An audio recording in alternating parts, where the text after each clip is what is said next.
আসসালামু আলাইকুম। আজকের টপিক এন্ডোপ্লাজমিক রেটিকুলাম। তোমরা যারা আমার সিরিজ লেকচারে ক্লাসগুলো করছো তোমরা জানো এটা হচ্ছে বোটানি চ্যাপ্টার 1 এর ক্লাস। আজকে যে টপিকটা পড়াবো এন্ডোপ্লাজমিক রেটিকুলাম, এটা সেলের কোন জায়গায় থাকে। ধরো এটা হচ্ছে একটা প্ল্যান্ট সেলের এটা হচ্ছে তো নিউক্লিয়াস। এই নিউক্লিয়াস থেকে এখানে একটা এই যে এমন একটা পার্টস বের হয়ে আসে, কিছুটা স্পাইরাল বা পেঁচানো একটা অংশ, এইটাই হচ্ছে অ্যাকচুয়ালি আমাদের এন্ডোপ্লাজমিক রেটিকুলাম। এখন দেখো এই যে এন্ডো শব্দের অর্থটা কি। এন্ডো শব্দের অর্থ হচ্ছে ভিতরে, প্লাজম শব্দের অর্থ হচ্ছে সাইটোপ্লাজম, আর রেটি শব্দের অর্থ হচ্ছে পেঁচানো। রেটি শব্দের অর্থ কি? রেটি শব্দের অর্থ হচ্ছে পেঁচানো। তাহলে তুমি দেখো তুমি হচ্ছে যে এই রেডি শব্দটা বায়োলজিতে আরো অনেক জায়গায় তুমি পাবা। তো এখন এখানে হচ্ছে সাইটোপ্লাজমের ভিতরে, তার মানে যে এখানে এই নিউক্লিয়াস ছাড়া বাকি যে পার্টগুলো আছে ওটা হচ্ছে সাইটোপ্লাজম। তাহলে ওই সাইটোপ্লাজমের ভিতরে যে পেঁচানো যে অংশটা আছে ওটার নাম হচ্ছে এন্ডোপ্লাজমিক রেটিকুলাম। আমরা জানি যে নিউক্লিয়াস ছাড়া একটা সেলের ভিতরে যেসব অঙ্গাণুগুলো আছে সবগুলোকে আমরা সাইটোপ্লাজমিক অঙ্গাণু বা সাইটোপ্লাজমিক অর্গানিলস নামে চিনি। যেহেতু এইটা সাইটোপ্লাজমিক অঙ্গাণুর মধ্যে পড়ছে সেহেতু এটার নাম হচ্ছে এন্ডোপ্লাজমিক রেটিকুলাম। ওকে, যে কোনো ধরনের অঙ্গাণু পড়ার আগে আমরা দেখবো যে এটার আবিষ্কারকের নাম কি, এটা এমসিকিউর মধ্যে আসে। দেখো এন্ডোপ্লাজমিক রেটিকুলামের আবিষ্কারকের নাম হচ্ছে পোর্টার। উনি একা এন্ডোপ্লাজমিক রেটিকুলাম আবিষ্কার তো করেন নাই, ওনার সাথে ওনার সঙ্গী আলবার্ট ক্লজ এবং ফুলম্যানও ছিলেন। এখন প্রশ্ন হচ্ছে ওনারা এই এন্ডোপ্লাজমিক রেটিকুলামটা কই পাইছেন। দেখো ওনারা সেল দিয়ে স্টাডি করার সময় মুরগির ভ্রূণীয় কোষে বা মুরগির এমব্রায়োনিক সেলের মধ্যে for the first time endoplasmic রেটিকুলামটা পাইছে। পরবর্তীতে ওনারা এটা বোথ প্ল্যান্ট সেল এবং অ্যানিম্যাল সেলের মধ্যে এটা খুঁজে পাইছে। তার মানে এই যে এই পয়েন্টটা এবং এটা হচ্ছে তোমার এমসিকিউতে আসতে পারে। এখন এটা কি আদিকোষে পাওয়া যায়? না, এটা আদিকোষ বা প্রোক্যারিওটিক সেলের মধ্যে পাওয়া যাবে না, এটা অনলি ইউক্যারিওটিক তো সেলের মধ্যে আমরা পাবো। দেন হচ্ছে তোমার এই যে এন্ডোপ্লাজমিক রেটিকুলামটা, এটার উৎপত্তিটা আসে কোত্থেকে। যেমন লাস্ট ক্লাসে আমরা গলজি বডির উৎপত্তি হিসেবে আমরা পড়ছিলাম হচ্ছে এন্ডোপ্লাজমিক রেটিকুলাম। আজকে আমরা দেখবো এন্ডোপ্লাজমিক রেটিকুলাম এটা আসে কোত্থেকে। দেখো এন্ডোপ্লাজমিক রেটিকুলামের বেসিক্যালি বা তো নরমালি এটা উৎপত্তি হয় হচ্ছে তো নিউক্লিয়াস থেকে। এই যে দেখো এটা হচ্ছে নিউক্লিয়ার মেমব্রেন। বেসিক্যালি এক্স্যাক্টলি যদি আমি বলি that will be nuclear membrane.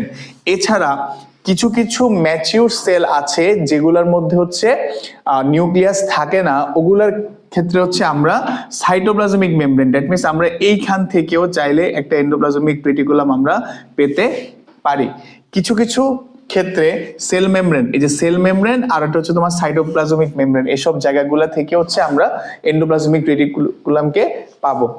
এই যে সাইটোপ্লাজমিক অঙ্গাণুগুলা আছে, যে গলজি বডি, লাইসোজোম, কোষ গহ্বর, এগুলা কোন জায়গা থেকে উৎপত্তি হয় সেটা পরীক্ষার জন্য খুবই ইম্পর্টেন্ট।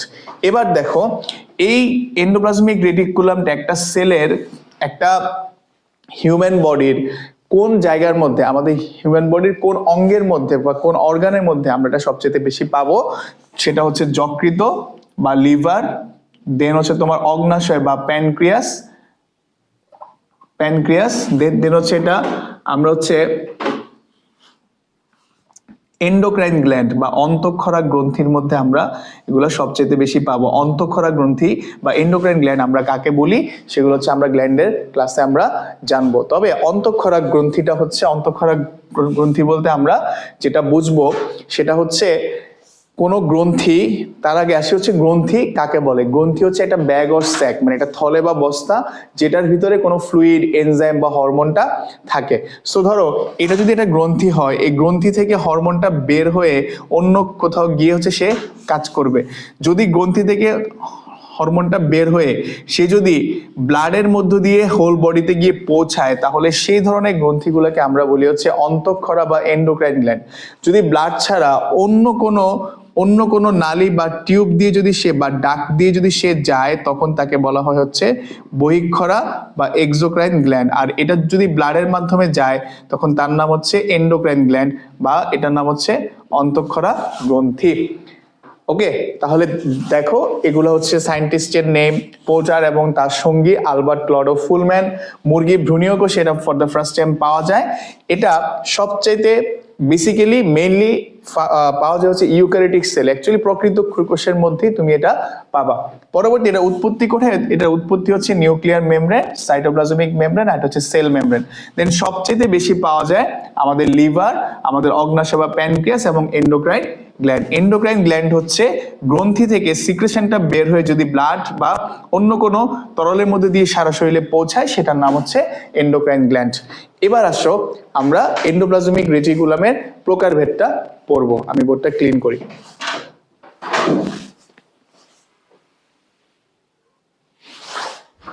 আচ্ছা, এখন দেখো, এখন আমি তোমাদেরকে পড়াবো এন্ডোপ্লাজমিক রেটিকুলামের প্রকারভেদ, মানে কয় ধরনের এন্ডোপ্লাজমিক রেটিকুলাম আছে। দেখো আমরা তো নর্মালি জানি যে এন্ডোপ্লাজমিক রেটিকুলাম হচ্ছে দুই ধরনের, একটা হচ্ছে মসৃণ আর একটা হচ্ছে অমসৃণ। আচ্ছা, এই মসৃণ এন্ডোপ্লাজমিক ইংলিশে বলা হচ্ছে স্মুথ এন্ডোপ্লাজমিক রেটিকুলাম, আর এটাকে বলা হচ্ছে রাফ এন্ডোপ্লাজমিক রেটিকুলাম। তো মসৃণ এন্ডোপ্লাজমিক রেটিকুলাম যেটা, সেটার মধ্যে হচ্ছে রাইবোজোম প্রেজেন্ট থাকে। আচ্ছা, আমি যদি এই যে ফিগারের মধ্যে আসি, দেখো ধরো এই যে নিউক্লিয়াস, এখান থেকে হচ্ছে ধরো এই যে এন্ডোপ্লাজমিক রেটিকুলামটা বের হয়ে আসলো। যদি এখানের মধ্যে রাইবোজোম অ্যাবসেন্ট থাকে তখন এটা দেখতে হবে এমন। রাইবোজোম অ্যাবসেন্ট মানে ওখানের মধ্যে তুমি হচ্ছে কোনো ধরনের প্রোটিন পাবা না। আমরা জানি প্রোটিন সিনথেসিস বা প্রোটিন সংশ্লেষণে সাহায্য করে রাইবোজোম। যেহেতু এখানের মধ্যে রাইবোজোম নাই, সেহেতু এখানের মধ্যে তুমি প্রোটিন পাবা না। এট দ্য সেম টাইম যেটা রাফ এন্ডোপ্লাজমিক রেটিকুলাম, ওখানের মধ্যে হচ্ছে তুমি হচ্ছে ওই প্রোটিনটাকে পাবা। তার মানে রাফ এন্ডোপ্লাজমিক রেটিকুলামে রাইবোজোম রাইবোজোম এটা প্রেজেন্ট থাকবে। রাইবোজোম প্রেজেন্ট থাকবে, যেহেতু রাইবোজোম প্রেজেন্ট থাকে সেখানে প্রোটিন থাকবে, আর যেহেতু এখানে রাইবোজোম অ্যাবসেন্ট, এখানে থাকবে হচ্ছে লিপিড। আর আমরা জানি তোমার হচ্ছে যে প্রোটিন যেহেতু আছে, সেহেতু হচ্ছে আমরা এখানে বিভিন্ন ধরনের এনজাইম পাবো। আর যেহেতু এখানে লিপিড আছে, এখানে আমরা কোনো ধরনের এনজাইম পাবো না, আমরা এখানে কিছু সেক্স হরমোন পাবো, যেমন ইস্ট্রোজেন, প্রোজেস্টেরন, আর এটা হচ্ছে টেস্টোস্টেরন। তার মধ্যে ইস্ট্রোজেন, প্রোজেস্টেরন হচ্ছে ফিমেলদের বডিতে আমরা বেসিক্যালি পাই, আর টেস্টোস্টেরনটা হচ্ছে আমরা বেসিক্যালি মেলদের বডিতে আমরা পাবো। এটাই হচ্ছে মসৃণ অমসৃণ endoplasmic reticulum. That means endoplasmic রেটিকুলামের প্রকারভেদ। এই যে পয়েন্টটা, স্মুথ এন্ডোপ্লাজমিক রেটিকুলামে লিপিড পাওয়া যায়, রাফ এন্ডোপ্লাজমিক রেটিকুলামে প্রোটিন পাওয়া যায়। প্রোটিন মানে ওখানে অ্যাকচুয়ালি তারা এনজাইম তৈরি করে, আর এই লিপিডটা হচ্ছে তারা কিছু সেক্স হরমোন বানায়। এগুলা এমসিকিউতে জন্য অনেক বেশি ইম্পর্টেন্ট। এখন আসো আমরা এন্ডোপ্লাজমিক রেটিকুলামের গঠনটা পড়বো। যে গঠনটা, সেখান থেকে অনেকগুলো এমসিকিউ আসে, রিটেন এগুলো খুব একটা দেখা যায় না। দেন আমরা পড়বো হচ্ছে ফাংশন। তো এই যে পাঁচটা টপিক, ডেফিনেশন, সায়েন্টিস্টের নেম, ভৌত গঠন, রাসায়নিক গঠন এবং হচ্ছে কাজ, এই পাঁচটা পয়েন্ট তুমি পরীক্ষার মধ্যে যদি 3 এবং 4 নম্বর কোয়েশ্চেনে অ্যাপ্লিকেশন এবং উচ্চতর দক্ষতা, প্রয়োগ এবং উচ্চতর দক্ষতা যদি আসে, তখন তুমি এটা ইজিলি লিখতে পারবা। দেখো এখন হচ্ছে আমি তোমাদেরকে দেখাবো হচ্ছে এন্ডোপ্লাজমিক রেটিকুলামের ভৌত গঠন। হ্যাঁ, তোমরা এটা আমরা যেভাবে মনে রাখতে পারি, সেটা হচ্ছে খুব সহজে তুমি মনে রাখতে পারবে সিভিট দিয়ে। এই যে আমরা যে ভিটামিন সি বা তো সিভিটটা খাই, ওই সিভিট দিয়ে। দেখো সিভিটের সিতে হচ্ছে সিস্টার্নি, ভিতে হচ্ছে ভেসিকল, টতে হচ্ছে টিউবুলস। তাহলে এই তিনটে স্ট্রাকচার দিয়ে এন্ডোপ্লাজমিক রেটিকুলামটা তৈরি হয়। এটাকে বলা হচ্ছে গঠনগত প্রকারভেদ। এটা কিন্তু একটা প্রশ্ন যে গঠনগত ভাবে এন্ডোপ্লাজমিক রেটিকুলাম কয় ধরনের? 3 ধরনের, সিস্টার্নি, ভেসিকল আর হচ্ছে টিউবুলস। তো এখন দেখো সিস্টার্নি শব্দের অর্থ হচ্ছে এই ধরনের যে চ্যাপ্টাকৃতির কিছু থলি, এই যে দেখো চ্যাপ্টাকৃতির কিছু থলি যখন এভাবে স্টে করে, এটাকে আমরা বলি হচ্ছে সিস্টার্নি। এটা কিন্তু কোনো ধরনের শাখা প্রশাখা নাই। আচ্ছা, শাখা প্রশাখা এই ব্যাপারটা অ্যাকচুয়ালি কেমন আমরা দেখি যে টিউবুলসের মধ্যে আসে, যে টিউবুলসের মধ্যে এরকম ভাবে অনেকগুলা ব্রাঞ্চ আছে। এই যে দেখছো, এই যে এগুলাকে বলা হচ্ছে এক একটা শাখা, কিন্তু এখানে ওরকম ভাবে কোনো শাখা নাই। এগুলো এক একটাই হচ্ছে তোমার চ্যাপ্টা থলির মতো একটা পার্ট। দ্যাটস এখানে বলছে এখানে কোনো ধরনের শাখা প্রশাখা নাই। আর টিউবুলসটা হচ্ছে, দেখো টিউব শব্দের অর্থ হচ্ছে, নালী। টিউব শব্দের অর্থ হচ্ছে তো নালী। এখন এই টিউবের সাথে এই টিউবের ছোট ভার্সনের নাম হচ্ছে টিউবুলস, সেটা হচ্ছে নালিকা। ওকে, টিউবুলস শব্দের অর্থ হচ্ছে নালিকা। যেমন হচ্ছে আমরা যদি জানি ডাক্ট, তারপর হচ্ছে আমি যদি বুঝাই তোমাদের হচ্ছে যে যেমন আর্টারি, আর্টারি মানে হচ্ছে ধমনী, আর্টারিওল মানে হচ্ছে ছোট ছোট ধমনীগুলা। মানে ইংলিশ শব্দটা পরে যদি অল যুক্ত হয় আমরা সেটাকে অনেক ছোট স্ট্রাকচারের সাথে কম্পেয়ার করতে পারবো। তাহলে দেখো টিউবুলস, টিউবুলস মানে হচ্ছে টিউব মানে হচ্ছে নালী, টিউবুলস মানে হচ্ছে নালিকা।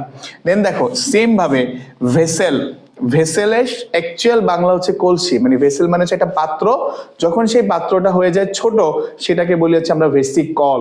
অল শব্দটা যেখানে থাকবে এটা মিন করবে ছোট। তাহলে দেখো ভেসেল মানে হচ্ছে একটা পাত্র, ভেসিকল মানে হচ্ছে ছোট পাত্র। টিউবুলস মানে টিউব মানে হচ্ছে নালী, সে নালীটা যখন ছোট হয়ে যায় তখন ওটাকে বলা হচ্ছে টিউবুলস। আচ্ছা এখন দেখো ভেসিকল মানে ছোট থলির মতো, হ্যাঁ ছোট পাত্র একটা, এটা কিছুটা ফোস্কার মতো ফুলে ফুলে থাকে। তাহলে এখানের মধ্যে হচ্ছে আমরা এই স্ট্রাকচারটা পাবো। তার মানে এই যে এই ফোস্কাগুলো অ্যাকচুয়ালি এরকম এই সিস্টার্নির ফাঁকে ফাঁকে তারা অবস্থান নেয়। এখন এন্ডোপ্লাজমিক রেটিকুলামের ভৌত গঠন, এটা রিটেনে খুব একটা আসে না, এমসিকিউর মধ্যে আসে। এমসিকিউর মধ্যে একটা মোস্ট ইম্পর্টেন্ট এমসিকিউ হচ্ছে সিস্টার্নি এবং টিউবুলস। ভালোভাবে দেখো, এই যে সিস্টার্নি এবং টিউবুলস, সরি সিস্টার্নি এবং টিউবুলস এই দুইটা প্রোডাক্ট মিলে একসাথে তৈরি হয় হচ্ছে রাফ এন্ডোপ্লাজমিক রেটিকুলাম, এবং ভেসিকল এবং টিউবুলস এই দুইটা মিলে তৈরি হয় হচ্ছে স্মুথ এন্ডোপ্লাজমিক রেটিকুলাম। তাহলে আমি যদি বলি টিউবুলসটা হচ্ছে আমাদের মোস্ট কমন, রাফ এবং স্মুথ এন্ডোপ্লাজমিক রেটিকুলামের কমন পার্ট হচ্ছে টিউবুলস। এই যে এই জিনিসটা সিস্টার্নি প্লাস টিউবুল থাকে রাফ এন্ডোপ্লাজমিক রেটিকুলামে, ভেসিকল প্লাস টিউবুল থাকে স্মুথ এন্ডোপ্লাজমিক রেটিকুলামে, এটা পরীক্ষার মধ্যে অনেক বেশি আসে। তাহলে তোমরা এই গঠনটা থেকে এমসিকিউর জন্য এটা ভালোভাবে পড়বা। এখন আসো আমি তোমাদেরকে পড়াবো হচ্ছে ফাংশন। ওকে আসো ফাংশন। আচ্ছা এখন তোমাদেরকে দেখাবো হচ্ছে এন্ডোপ্লাজমিক রেটিকুলামের ডেফিনেশন, সায়েন্টিস্টের নেম, প্রকারভেদ, ফিজিক্যাল স্ট্রাকচার বা ভৌত গঠন দেখানোর পরে এখন আমি দেখাবো হচ্ছে রাসায়নিক গঠন।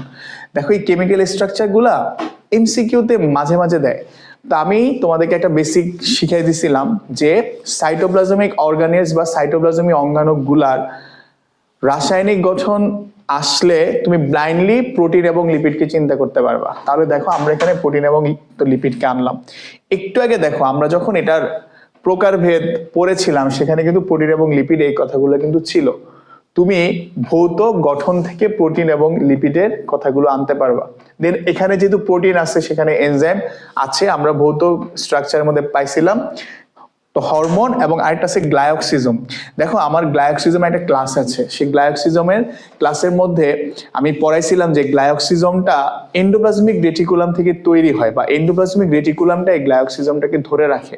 সেই গ্লায়োক্সিজমটা থেকে 4 ধরনের এনজাইম আসছে। তো এই যেহেতু দেখো এন্ডোপ্লাজমিক রেটিকুলামের কেমিক্যাল স্ট্রাকচারে আমরা এনজাইম পাই, আবার সেটার মধ্যে আমরা গ্লায়োক্সিজমও পাই, মানে গ্লায়োক্সিজমের ভিতরে অ্যাকচুয়ালি এনজাইমগুলা থাকে। এখন দেখো তুমি যখন একটা অঙ্গাণুর ফিজিক্যাল স্ট্রাকচার এবং কেমিক্যাল স্ট্রাকচার পড়ে ফেলবা তখন তুমি সেখান থেকেই ফাংশন বের করে এনে পড়তে পারবে। এটা একটা সিম্পল একটা কাজ। তো দেখো এখানে ফাংশনটা কি, ফাংশনটা হচ্ছে প্রোটোপ্লাজমের কাঠামো হিসেবে কাজ করে। তাহলে দেখো প্রোটোপ্লাজমের কাঠামো বলতে আমরা অ্যাকচুয়ালি যেটা বুঝি, দেখো একটা সেলের মধ্যে এই যে এটা যেটা প্ল্যান্ট সেল হয় এগুলো হচ্ছে প্রোটোপ্লাজম, এগুলো তো প্রোটোপ্লাজম।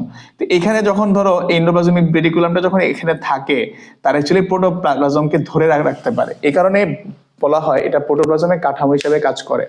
পরবর্তী দেখো এটা প্রোটিন সিনথেসিস করে, যেহেতু এখানের মধ্যে প্রোটিন শব্দটা আছে তার মানে সে প্রোটিন সিনথেসিস বা সংশ্লেষণটা সে করবে, এজ সিম্পল। দেন আসো হচ্ছে এখানে এনজাইম আছে, তার মানে সে এনজাইমও সংশ্লেষণ বা সিনথেসিস করতে পারে। At the same time say lipid এবং হরমোনও সিনথেসিস করে, লিপিড এবং হরমোন সে তৈরি করতে পারে। পরবর্তী দেখো সে হচ্ছে রাইবোজোমের ধারক হিসাবে কাজ করে। আচ্ছা একটু আগে দেখো আমরা এখানে যদি আমরা এন্ডোপ্লাজমিক রেটিকুলামের ছবির মধ্যে এই যে দেখো এই যে এরকম ভাবে এর রাইবোজোম গুলো এখানে থাকে, এর রাইবোজোম গুলোকে সে ধরে রাখে, দ্যাটস ওয়াই রাইবোজোম আছে বলেই কিন্তু সে প্রোটিন সিনথেসিস করতে পারে। একটু আগে আরেকটা জিনিস আমি বলছি, গ্লাইকোসিজমের ধারক হিসাবে এন্ডোপ্লাজমিক রেটিকুলাম কাজ করতে পারে। ওকে, আশা করি তোমরা এই ক্লাসটা করলে তোমাদের অ্যাডমিশন এবং হচ্ছে এইচএসসি রিলেটেড কোনো ধরনের কোনো সমস্যা থাকবে না। অবশ্যই তোমরা আমার ডিসক্রিপশনে দেওয়া নাম্বারে হোয়াটসঅ্যাপ যে নাম্বারটা আছে সে নাম্বারে হোয়াটসঅ্যাপ করে আমার থেকে পিডিএফ কালেক্ট করবা। পিডিএফ গুলা যদি তুমি কালেক্ট করো তাহলে তোমার প্রিপারেশন নেয়ার স্টাইল এবং প্রিপারেশন নেয়ার কোয়ালিটি সবকিছু চেঞ্জ হয়ে যাবে। কারণ রিটেনে যদি তুমি ভালোভাবে না লিখতে পারো তাহলে তোমার এই প্লাসটা আসবে না। এই প্লাস না আসলে তুমি বিভিন্ন ভার্সিটিতে অ্যাডমিশন দেওয়াটা তোমার জন্য টাফ হয়ে যাবে। সো আমার পিডিএফ গুলো নিয়ে রিটেনে কিভাবে আনসার করতে হবে সেটা তোমরা দেখবা। Thank you.